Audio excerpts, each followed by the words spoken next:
Welcome to Think Next podcast. आज हमारे guest of honour हैं मिस्टर नील चड्ढा जी, जो इनका कि बहुत ही वास्ट एक्सपीरियंस है अकाउंटिंग की दुनिया में। और मैं तो ये कहूँगा कि ये अकाउंटिंग की दुनिया के बाहुबली हैं। और सबसे पहले हम इनका वेलकम करते हैं। वेलकम नील चड्ढा सर, आपने अपना कीमती टाइम निकाला हमारे इस पॉडकास्ट के लिए। तो आप सबसे पहले हमारी ऑडियंस को इंट्रोड्यूस कराइए अपने बारे में। Thank you, Manishi, for inviting me to this podcast meeting. I'm Anil Chadda, Chartered Accountant by profession. 88 में मैंने क्वालिफाई किया और फिर सीधा प्रैक्टिस में चले गए और आज की डेट में पिछले 38 ईयर्स से हम एक स्मॉल एंड मीडियम एंटरप्राइजेस को in accounting, finance and taxation में सर्विसेज दे रहे हैं। तो सर आपकी ये जर्नी कैसे रही? आपने कहाँ से, मतलब सीए आपके माइंड में आया कि सबसे पहले मैं सीए ही करूँ? कुछ और भी आपके माइंड में आ सकता था, तो फिर आपने कैसे ये वर्कआउट किया कि भी पहले मुझे सीए से ही करियर शुरू करना है? हाँ, ऐसे है कि मैथमेटिक्स में मेरा शुरू से इंटरेस्ट था और ज़्यादा पैशन टुवर्ड्स एनालिटिकल अप्रोच में होता था।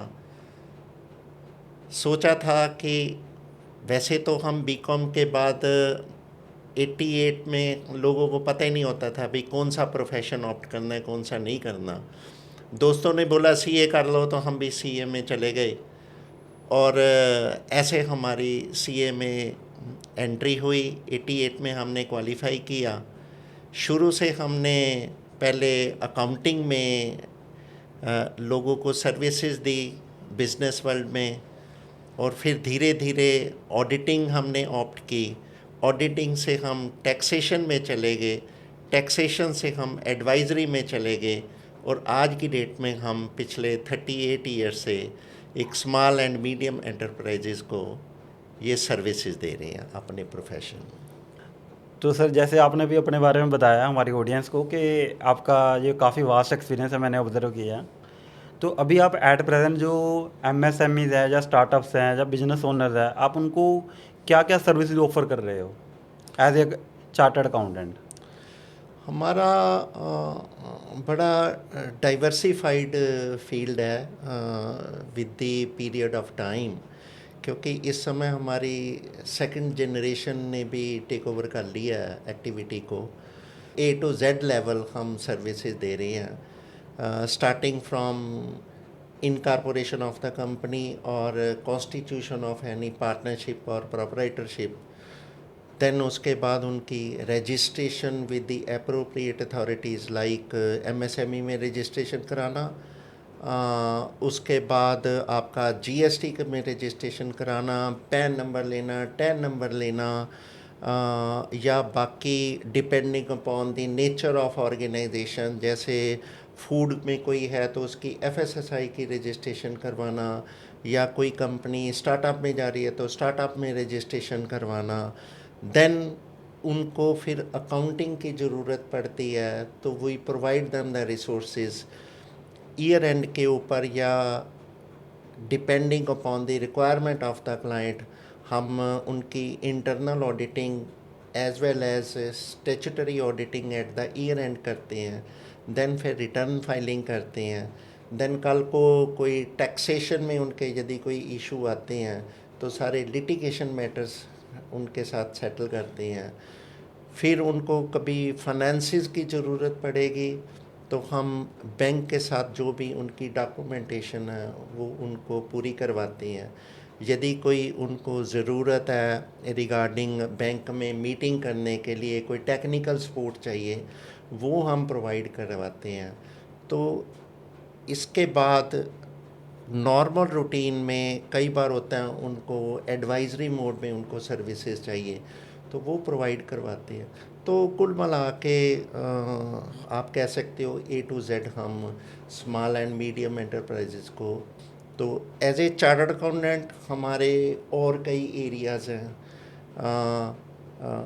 टैक्सेशन में लिटिगेशन मैटर डील करना, जीएसटी में लिटिगेशन मैटर डील करना, देन आरबीआई में हमारे जो वहाँ से कंप्लाइंसेज होती हैं, टैक्सेशन में जो कंप्लाइंसेज होती हैं, बैंक में जो बैंक्स के स्टैट्यूटरी ऑडिट करने या उनके कंकरेंट ऑडिट करने या पब्लिक सेक्टर कंपनीज़ के हमारी जो ऑडिटिंग है, ये सारा हमारा एरिया ऑफ वर्किंग है। तो सर जैसे मैंने आपकी बात समझी कि आप बिजनेस की रजिस्ट्रेशन से लेके एंड टू एंड सर्विसेज जो रिलेटेड टू अकाउंटिंग है, या फिर कोई ऑडिटिंग है, या फिर कोई टैक्सेशन को लेके है, तो आप सारी सर्विस प्रोवाइड कर रहे हो। तो अगर जैसे किसी बंदे ने अपना स्टार्टअप शुरू करना है, तो वो उसको कहाँ से अपना शुरू करना चाहिए? क्या उसको बहुत सारे लोगों को कन्फ्यूज़न होती है कि एज ए स्टार्टअप मुझे प्रोप्राइटरशिप फर्म बनानी चाहिए, या पार्टनरशिप फर्म बनाने चाहिए, या एलएलपी बनाने चाहिए, या प्राइवेट लिमिटेड कंपनी बनाएं, या फिर पब्लिक लिमिटेड कंपनी बनाएं। तो ये बेसिकली मतलब अगर किसी बंदे ने उसका एक लिमिटेड बजट है 5 to 10 लाख का, तो उसको कहाँ से स्टार्ट करना चाहिए कि भी किस टाइप की फ़र्म उसको पहले रजिस्टर करानी चाहिए ताकि वो स्टार्टअप अपना बिजनेस शुरू कर सके? देखो, ये डिपेंड करता है पर्सन टू पर्सन एंड कौन से लेवल से वो बिज़नेस अपना स्टार्ट कर रहा है, और किस किस पर्सन्स के साथ वो एसोसिएशन करने जा रहा है। बड़े छोटे लेवल के ऊपर यदि मैं बोलूँ अप टू 50 लाख और 1 करोड़ की यदि इन्वेस्टमेंट है, तो प्रेफरेंस तो बंदे को ये होनी चाहिए कि वो प्रोप्राइटरशिप में आए, और इसके बाद ज्यों ज्यों स्केल अप हो तो वो फिर पार्टनरशिप भी ऑप्ट कर सकता है। परंतु जहाँ तक आपकी एलएलपी या आपकी प्राइवेट लिमिटेड या लिमिटेड कंपनीज आ गई, तो उनका जितनी देर स्केल अप नहीं होता, लाइक 5 करोड़ या 10 करोड़ की यदि इन्वेस्टमेंट्स है, तभी उनको प्राइवेट लिमिटेड या लिमिटेड कंपनीज़ में जाना चाहिए, क्योंकि उनमें काफ़ी कंप्लायंस फैक्टर्स होती हैं। तो ये मेरा व्यू पॉइंट है कि it depends upon the scale as well as the nature of the activity. तो सर जो आपने देखा होगा बहुत सारे एमएसएमईज हैं या स्टार्टअप्स कह लो, कि वो आपको क्या लगता है जब वो जीएसटी रिटर्न फाइल करते हैं या कोई भी कंप्लाइंसेस है, तो उसमें कहाँ वो मैक्सिमम केसेस में फेल होते हैं, और किन चीज़ों पे उनको ध्यान देना चाहिए ताकि फ्यूचर में वो फेल ना हो सकें? जहाँ तक जीएसटी की बात है, होता क्या है कि आप कैसी एक्टिविटी कर रहे हो, उस एक्टिविटी के हिसाब से आपको डिपार्टमेंट ने या एक्ट में कुछ क्रेडिट्स अवेलेबल होते हैं। नॉर्मली लोग कुछ ऐसी आइटम्स का क्लेम ले लेते हैं जो कि उनके लिए एलिजिबल नहीं होता, वहाँ पे वो गलती करते हैं, या उनकी जो डेक्लारेशन होती है अपनी जो सेल्स की, जो उन्होंने सेल्स की हुई है, उसके ऊपर वो काफ़ी गलती करते हैं। रेट ऑफ टैक्सेशन वो गलत ऑप्ट कर लेते हैं, या उन्होंने ड्यू डेट का ध्यान नहीं दिया और उसके ऊपर जो इंटरेस्ट ड्यू बनता है वो पे नहीं किया, या उन्होंने पे करने के बाद रिटर्न को प्रॉपरली फाइल नहीं किया। तो ऐसी नॉर्मली गलतियाँ वो करते हैं। ओके। तो सर आपने बताया था कि आप जैसे सीएफओ सर्विसेज भी ऑफ़र करते हो, तो नॉर्मल पर्सन को जनरली हमारे जैसे बंदों को पता नहीं होता ये what exactly CFO services is, और सेकंड इसकी क्या सीएफओ सर्विसेज की ज़रूरत सभी को होती है, जैसे एक स्टार्टअप या एमएसएमई को भी ज़रूरत है, या फिर बड़ी कंपनीज है उन्हीं को ज़रूरत रहती है सीएफओ सर्विसेज की? जो कंपनी एक मीडियम्स लेवल से उठ के हायर मीडियम लेवल में जा रही है, उसी को सीएफओ सर्विसेज की ज़रूरत पड़ती है। CFO means chief financial officer. Okay. अब चीफ फाइनेंशियल ऑफिसर तभी काम करेगा जब उसके नीचे फुल फ्लेज स्टाफ होगा। फुल फ्लेज स्टाफ मींस कि 2 4 5 अकाउंटेंट्स लगे हुए हैं, फिर उसके बाद उनके सुपरवाइजर्स लगे हैं, देन एक फुल फ्लेज अकाउंटेंट लगा, एक चार्टर्ड अकाउंटेंट काम कर रहा है। ऐसी ऑर्गेनाइजेशन को सीएफओ सर्विसेज की ज़रूरत पड़ती है। तो हर ऑर्गेनाइजेशन को नीचे ज़रूरत पड़ती सीएफओ सर्विसेज की। ओके सर, ये कुछ लोग कंफ्यूज रहते हैं कि हम पार्टनरशिप फर्म बनाएं या फिर एलएलपी बनाएं, तो बेसिकली दोनों में क्या डिफरेंस रहता है, पार्टनरशिप फर्म में और एलएलपी में? जो partnership firm registered with ministry of company law affair होती है उसको बोलते हैं LLP, limited liability partnership. Okay. एक जो नॉर्मल आदमी आपस में बैठ के पार्टनरशिप कर लेते हैं वो नॉर्मल पार्टनरशिप में आते हैं। यदि वही पार्टनरशिप आप रजिस्टर करा लेते हो under MCA, that is ministry of company law affair, उसको लिमिटेड लाइबिलिटी पार्टनरशिप। तो सर जैसे मान लो हम 2 बंदे हैं और हमने कोई पार्टनरशिप फर्म खोलनी है, तो हमने एक स्टार्टअप लॉन्च करना है, तो क्या हमें पार्टनरशिप फर्म हमारे लिए बेटर रहेगी या फिर हमारे लिए एलएलपी बेटर रहेगी? What do you think? जैसे मैंने आपको बताया कि यदि आप एक नोन पर्सन के साथ पार्टनरशिप करने जा रहे हो, नोन मीन्स कि you have a very very long outstanding relationship with that person, तो प्रेफरेबली तो आपको एलएलपी करनी चाहिए। ओके, एलएलपी करना चाहिए। अदरवाइज यदि आप फैमिली में अपना कोई एक्टिविटी कर रहे हो तो उसमें आप नॉर्मल पार्टनरशिप में कर सकते हो। यदि आप अदर देन फैमिली कर रहे हो तो आपको प्रेफरेबली एलएलपी में जाना चाहिए। तो एलएलपी के बेनिफिट्स ज़्यादा है? एलएलपी के बेनिफिट भी ज़्यादा है और उसमें यदि कल को कोई कॉम्प्लिकेशन आती हैं तो मिनिस्ट्री कंपनी लॉ अफेयर्स हैं उनकी इंटरवेंशन से एटलीस्ट उसकी रेजोल्यूशन जल्दी हो जाती है, whereas in case of normal partnership it is difficult in the litigation time. Sir जैसे हमारे ऑडियंस में बहुत सारे स्टूडेंट्स भी रहते हैं और वो जैसे +2 के बाद वो बहुत सारे के ड्रीम होते हैं कि आपकी तरह एक लेवल अचीव कर ले लाइफ में। तो बहुत सारे स्टूडेंट्स होते हैं जो कहते हैं कि हमें सीए बनना है, चार्टर्ड अकाउंटेंट बनना है। बट चार्टर्ड अकाउंटेंसी के लिए कहाँ से करियर शुरू किया जा सकता है और किन चीज़ों का ख्याल रखना चाहिए? मान लो मैं एक +2 स्टूडेंट हूँ, तो मुझे सीए बनना है, तो मुझे उसके लिए क्या क्या मेरा रोड मैप बनेगा, किस हिसाब से मैं पढ़ूँ, कि किस लेवल पे क्या क्या स्टेप्स रहते हैं एक सीए बनने के लिए? देखो, सीए करने से पहले अपने आप में इंट्रोस्पेक्शन करनी ज़रूरी है कि आपकी स्ट्रेंथ क्या, वीकनेसेस क्या हैं। लाइक ऐसा पर्सन जो टिक के बैठ ही ना पाए ओके। या उसको लेबर करने की कम आदत हो या उसके मार्क्स जो मैथमेटिक्स एंड इकोनॉमिक्स में 60 या 60% से कम हो तो उसको सीए बिल्कुल नहीं करनी चाहिए। Okay okay. क्योंकि सीए में आपका एनालिटिकल अप्रोच चाहिए और वो आप एनालिटिकल अप्रोच तभी अप्लाई कर सकते हो if you are good in the subjects. Okay. Secondly +2 के बाद एक फाउंडेशन का आपका एंट्रेंस एग्जामिनेशन है, उसको आप क्लियर करो। ओके। क्लियर करने के बाद सीए में institute of chartered accountants of India में रजिस्ट्रेशन होती है। ओके। वहाँ पे स्टूडेंट को अपने रजिस्टर कराते हैं। एक उनका इंटरमीडिएट कोर्स होता है तो उसको आप क्वालिफाई करो और उसके बाद आपको एक चार्टर्ड अकाउंटेंट के अंडर 3 साल की ट्रेनिंग लेनी होती है जिसको इंटर्नशिप बोलते हैं। वो साथ साथ आप एग्ज़ामिनेशन भी दे सकते हो फाइनल के। तो 3 साल की ट्रेनिंग के बाद जब आप एग्ज़ामिनेशन को क्लियर कर लेते हो तो then you are becoming a chartered accountant. Okay.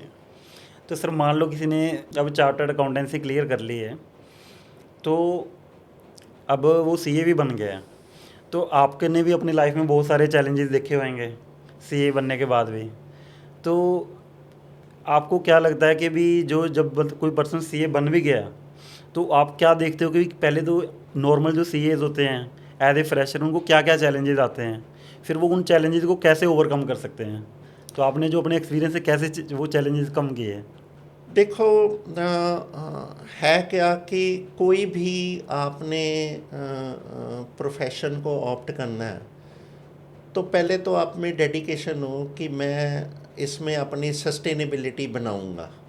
Okay. आपको एक एरिया चूज़ करना पड़ता है। जैसे सीए में आजकल इतना डाइवर्सिफाइड फाइनेंस सेक्टर आ गया कि लाइक स्टॉक मार्केट्स में काम कर सकते हो आप फाइनेंशियल एनालिसिस का काम कर सकते हो, आप प्योर ऑडिटिंग की जॉब्स कर सकते हो, आप अकाउंटिंग की जॉब कर सकते हो, आप टैक्सेशन में प्रैक्टिस कर सकते हो। टैक्सेशन में भी जैसे आपका जीएसटी का आ गया, इनकम टैक्स का आ गया।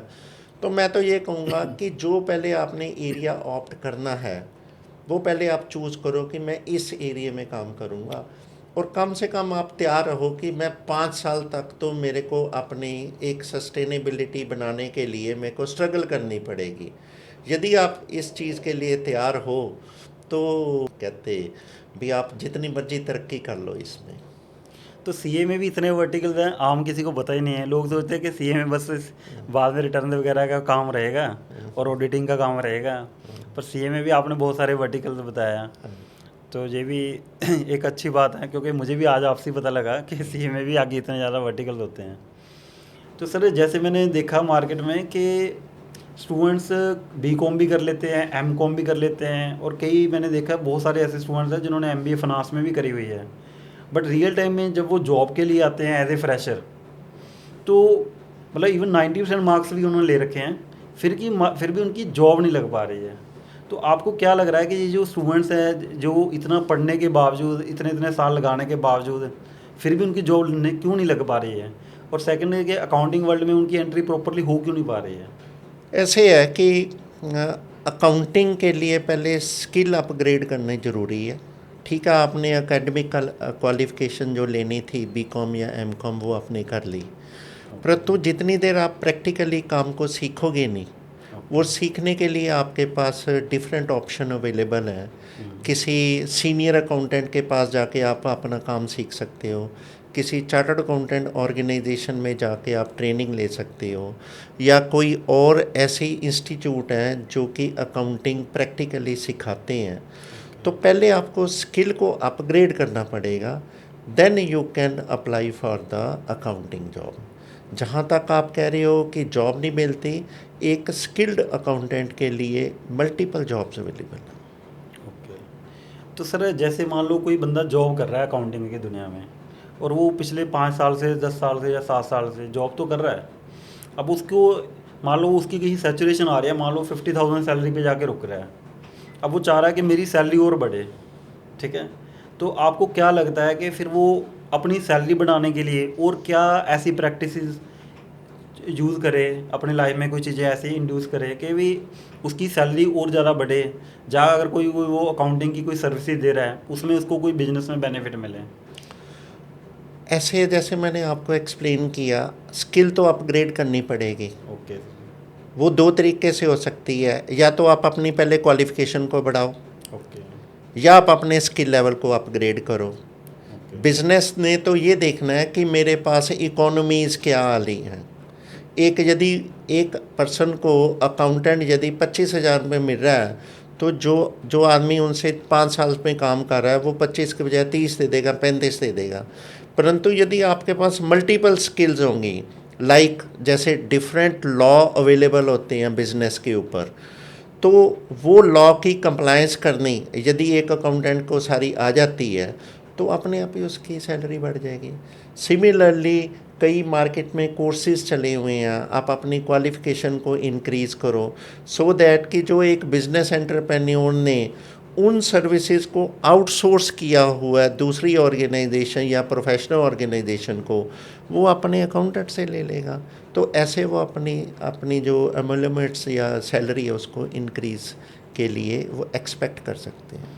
सर जैसे बहुत सारे मार्केट में एमएसएमईज हैं और स्टार्टअप्स हैं, तो अभी ये आपको क्या लग रहा है कि जैसे मैंने नोटिस किया है कि बहुत सारे स्टार्टअप्स ऐसे होते हैं जो अपनी बुक्स मेंटेन ही नहीं करते, या कर पाते कह लो, कुछ लैक ऑफ स्टाफ कह लो, या तो फिर आप उनको क्या एडवाइस देना चाहोगे कि भाई बुक्स कैसे मेंटेन करें, या फिर किन चीज़ों का ख्याल रखें ताकि बाद में उनको फ्यूचर में कोई कॉम्प्लिकेशन ना आए? देखो ऐसे है कि जो आपकी मनी है ना, बिजनेस जो है वो पैसे से ही चलेगा, और पैसा एक बिजनेस के लिए ऑक्सीजन का काम करता है। और यदि आप ऑक्सीजन को प्रॉपरली रेगुलेट नहीं करोगे, और रेगुलेट कैसे करोगे, आप उसका प्रॉपरली रिकॉर्डिंग करके आपकी जेब में कितने पैसे पड़े हुए हैं, वो पैसों में आपने कहाँ कहाँ आपने यूज़ किए, कहाँ करने चाहिए थे और कहाँ आपने यूज़ किए, आज की डेट में आपके पास कितने पैसे बैलेंस पड़े हुए हैं, ये आप तभी कर सकते हो यदि आप एक प्रॉपर अकाउंटिंग कर रहे हो।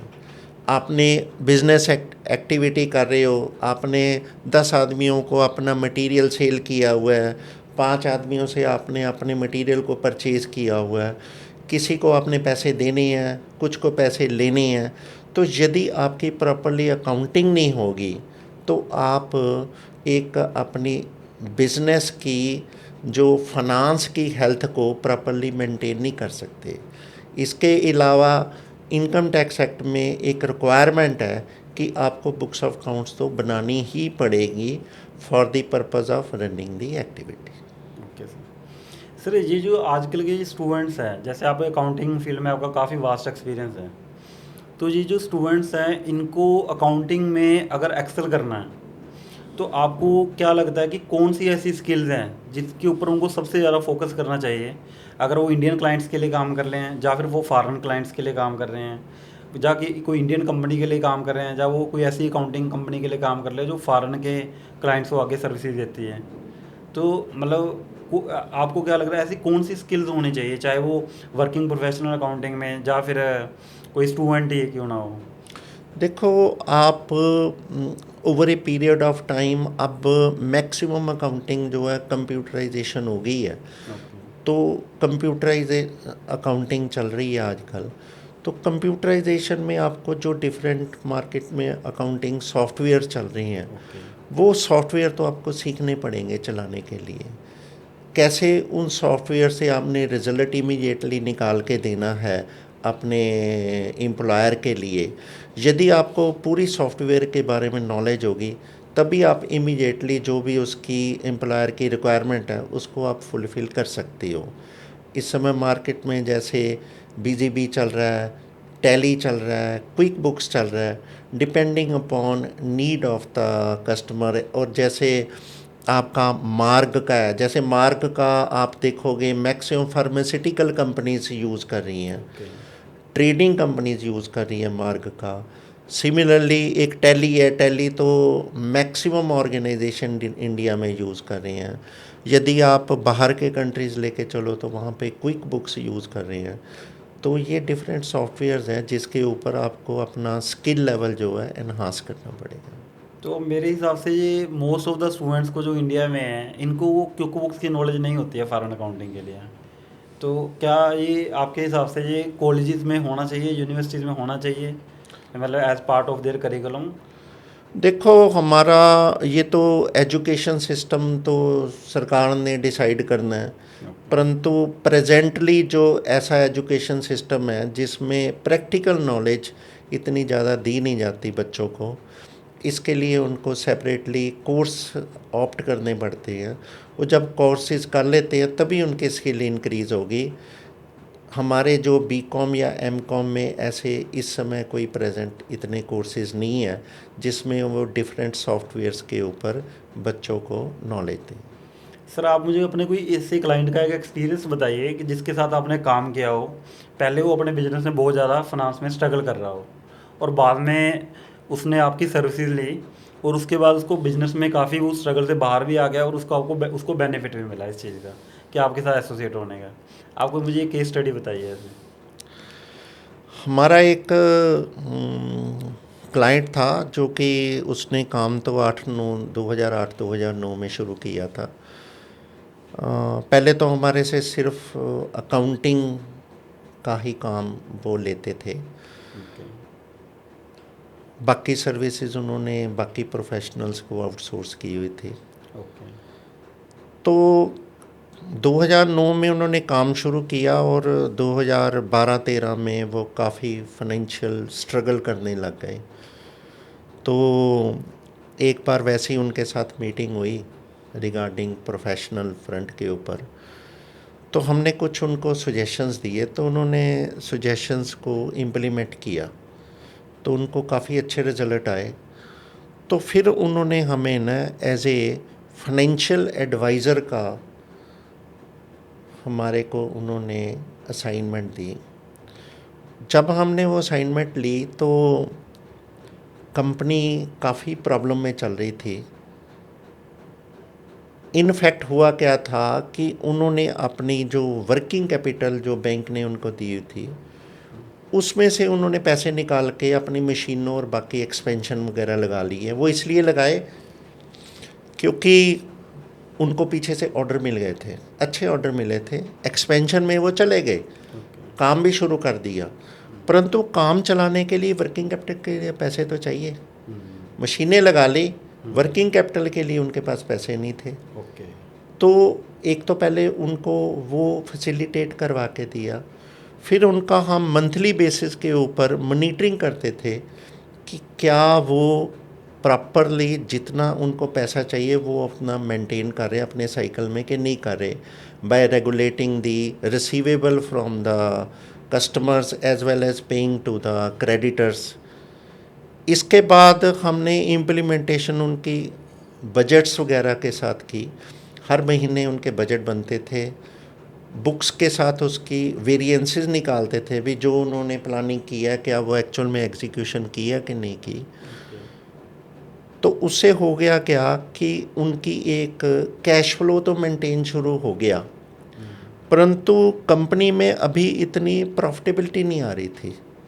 मल्टीपल प्रोडक्ट्स बना रहे थे, तो हमने ईच प्रोडक्ट की कॉस्टिंग इम्प्लीमेंट की वहाँ पे। हर प्रोडक्ट की क्या कॉस्ट आ रही है और उसको कितने सेल्स प्राइस के ऊपर वो बेच रही हैं। तो उसमें हमने देखा कि कई ऐसी प्रोडक्ट्स थी जिसमें वो लूजिंग प्रपोजिशन में जा रहे थे। तो हमने वो प्रोडक्ट्स को देखा कि कहाँ कहाँ पे वो अपने आप को इम्प्रूव कर सकते हैं। जो तो 3-4 प्रोडक्ट्स तो इम्प्रूव हो गई, तो 5 प्रोडक्ट हमने डिस्कार्ड कर दी थी। हमने बोला भी ये मत बनाओ, नहीं तो अदरवाइज़ आप you will be burning your money. तो 2015-16 में बहुत अच्छी कंपनी चलनी शुरू हो गई है। ही इज़ वेरी हैप्पी, अभी भी बहुत अच्छा चला रहे हैं। सर आपने बहुत सारी कंपनीज के साथ काम किया है, तो इसमें कुछ आपके इंटरनेशनल क्लाइंट्स भी रहे हैं मैंने जैसे सुना है। तो आपके वो इंटरनेशनल क्लाइंट्स कहाँ कहाँ के हैं, किस किस कंट्री के हैं, और क्या क्या आप उनको सर्विसेज दे रहे हो आप? हम उनको एक तो एडवाइज़री, फाइनेंस एडवाइज़री की सर्विसेज दे रहे हैं, जिसमें एक हमारे क्लाइंट है जिनका वो ग्वार की वो प्रोडक्ट बनाते हैं, जो कि वो अपनी कोई फूड प्रोडक्ट्स में वो उनको यूज़ करते हैं। प्रोडक्शन फैसिलिटी इन्होंने गुजरात में रखी हुई है, वेयर एज अपनी ही कैप्टिव पर्पसेस के लिए वो यूज़ कर रहे हैं। कुछ इटली में माल उनका जाता है, कुछ उनका यूएस में जाता है। तो 3-4 लोकेशन में उन्होंने काम कर रहे हैं। एडमिनिस्ट्रेटिव ऑफिस तो उन्होंने यूएई में खोला हुआ, अदरवाइज़ सेल सेंटर उनके यूएस में भी हैं, इटली में भी हैं, और 2-3 यूरोपियन कंट्रीज़ में हैं। तो हमारा काम तो बेसिकली उनके साथ एसोसिएशन है क्या कि जो भी उनका एक मंथली बेसिस के ऊपर हम उनका फाइनेंसिस को कंट्रोल करते हैं। सेकेंडली हम जितनी भी उनकी लीगल कंप्लाइंसेस है इन इंडिया, वो हम कंप्लाइंसेस करवा के देते हैं। सर आप फाइनेंशियल एडवाइज़र तो लिंक फॉर सॉल्यूशंस के लिए भी हो, है ना? जी। प्राइमरली आप उसी के लिए काम कर रहे हो ना? जी। तो वो जो लिंक फॉर सॉल्यूशंस है उसमें आप क्या क्या सर्विसेज ऑफर करते हो to the general public as adviser, या कंपनी कैसे क्या क्या सर्विसेज प्रोवाइड करती है? कंपनी ने बेसिकली 2022 में कॉन्स्टिट्यूट हुई थी। ओके। तो उस समय इन्होंने हमारे से आके 2-3 चीज़ों के लिए पूछा भी क्या बिज़नेस मॉडल बनाना चाहिए। ओके। तो हमने सजेशन दी, अच्छा लगा, तो उन्होंने हमें फिर एज ए रिटेनर उन्होंने बोला भी आप एज ए एडवाइज़र हमारे साथ एसोसिएट करो। 22 में जब फाइनेंस मिनिस्टर अपनी स्पीच दे रहे थे तभी उन्होंने ये प्रोजेक्ट को कंसीव कर लिया था। ओके। वो ज़्यादा फोकस कर रहे थे स्टार्टअप के लिए। ओके। आम तौर पे लोगों को है नहीं पता भी स्टार्टअप है क्या। वो सोचते हैं नया काम शुरू किया तो इसका मतलब ये स्टार्टअप हो गया। ऐसा नहीं है। गवर्नमेंट ऑफ इंडिया ने एक सेपरेट डिपार्टमेंट बनाया हुआ है जिसमें वो ये कहते हैं कि आप कोई भी एक ऐसा नया काम करो जिसमें आप एक नई टेक्नोलॉजी और एक नई मेथडोलॉजी लेके आओ which will enhance the efficiency of the business, और जो कोई पहले ना हुआ हो उसको वो स्टार्टअप की कैटेगरी में लेते हैं, और स्टार्टअप की कैटेगरी में लेने के लिए तभी वो उसको रजिस्टर करते हैं। तो एक तो इन्होंने अपने आप को अपने रजिस्टर कराया स्टार्टअप में, तो प्राइमरीली तो दो वो सर्विसेज दे रहे हैं, एक तो अकाउंटिंग की सर्विसेज दे रहे हैं और दूसरा वो सीएफओ की सर्विसेज दे रहे हैं। बेसिकली अकाउंटिंग है क्या कि आप देखोगे कि से एक रिमोट एरिया में एक बिजनेस एंटरप्रेन्योर ने अपनी फैक्ट्री लगा ली। अब उसको मजबूरी में एक सिटी में जाके वहाँ पे वो एक एडमिनिस्ट्रेटिव ऑफिस खोलना पड़ेगा।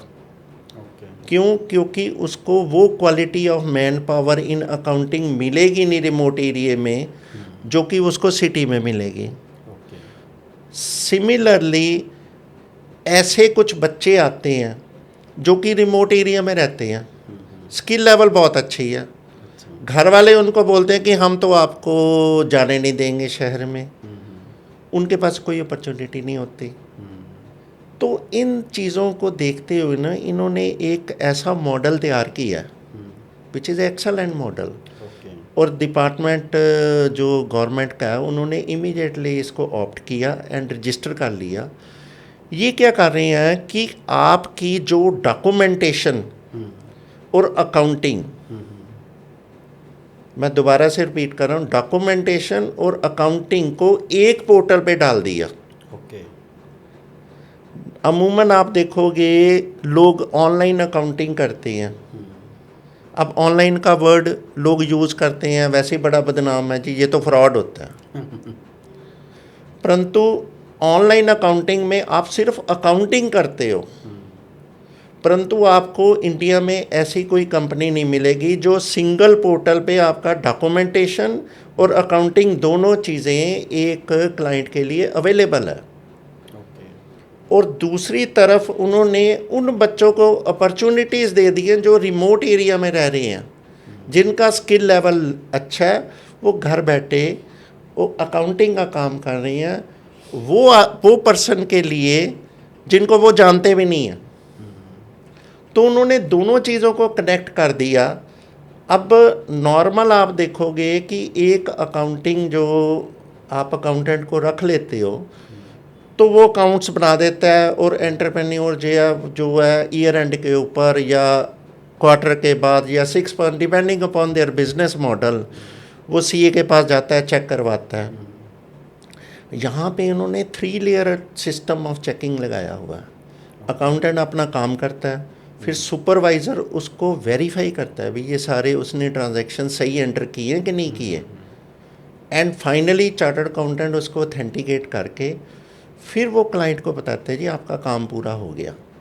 जैसे सर नई टर्मिनोलॉजी में इन्होंने इसको बोल दिया जी ये वर्चुअल अकाउंटिंग है। Okay, virtual accounting. हाँ, परंतु है क्या, आप बॉम्बे में अपना बिजनेस कर रहे हो, आपका हिमाचल में हमीरपुर में आपका एक अकाउंटेंट बैठा हुआ है जो उसकी अकाउंटिंग कर रहा है, लुधियाना में वो सुपरवाइज़र उसको चेक कर रहा है, और दिल्ली में बैठा जो सीए है उसको वेरीफाई कर रहा है भाई ये सारी चीज़ें सही हो रही है। इसको हम वर्चुअल अकाउंटिंग बोल देते हैं।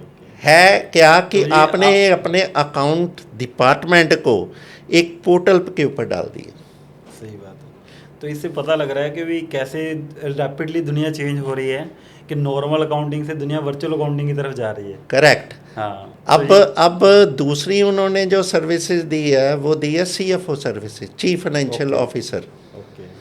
अब आप जो बड़ी कंपनियां होती हैं वो तो रख लेते हैं फुल फ्लैज चार्टर्ड अकाउंटेंट को। एक जो चीफ फाइनेंशियल ऑफिसर है वो मिनिमम से मिनिमम भी आप यदि लेके चलो तो 2.5-3 लाख रुपए सैलरी से कम आप एम्प्लॉय नहीं कर सकते। अब 2.5-3 लाख वाला जो आदमी की टर्नओवर 5-10 करोड़ है वो अफोर्ड ही नहीं कर पाएगा। सेकेंडली यदि अफोर्ड कर भी लाए तो उसके पास इतना काम ही नहीं होता कि वो 8 घंटे के लिए उसको वो काम दे दे, तो उसके लिए इकोनॉमिक वाइबिलिटी नहीं बनती। इसी चीज़ के देखते हुए उन्होंने ये देखा है कि जो मिड सेगमेंट लेवल की कंपनीज़ हैं जिनको सीएफओ की सर्विसेज चाहिए भी, वो क्या करते हैं कि वो बोल देते हैं ठीक है हम आपको हफ्ते का 6 घंटे का स्लॉट दे देते हैं। जो एक 3 लाख सैलरी लेने वाला बंदा वही वो 25-30 हज़ार रुपये में सेम सर्विसेज उनकी रिक्वायरमेंट के हिसाब से दे देते। तो दोनों के लिए विन विन सिचुएशन हो गई, कंपनीज के लिए भी और इंडिविजुअल के लिए भी। जी, तो ये लिंक फॉर सोल्यूशन बड़ा इनोवेटिव मॉडल निकाला है ये। बहुत अच्छा मॉडल। हाँ, और जनरली इंडिया में अभी किसी को इतना पता भी नहीं है कि वर्चुअल अकाउंटिंग क्या होती है, वर्चुअल सीएफओ सर्विस क्या होती है, और अगर हम वो इसको अडॉप्ट करते हैं तो हमें कितनी कॉस्ट कटिंग हो जाती है। जी, मतलब ये अनबिलीवेबल है जी, कि इतनी कॉस्ट कटिंग हो रही है जी, कि आपको सीएफओ हायर करने की ज़रूरत नहीं जी। है और सीएफओ का पूरा काम आपका हो रहा है और प्राइवेसी भी आपकी ज़्यादा बेटर मेंटेन हो रही है। तो सर जैसे मान लो किसी ने आपसे कोई सर्विसेज लेनी हो अकाउंटिंग के लिए, या कोई वर्चुअल अकाउंटिंग की लेनी हो, या फिर आपकी कोई कंप्लायंसेस को लेके या कोई ऑडिटिंग को लेके, तो फिर वो लोग आपको कैसे कांटेक्ट कर सकते हैं? हमारी वेबसाइट है www.akcoffice.com। As a chartered accountant हम प्रैक्टिस कर रहे हैं 1988 से।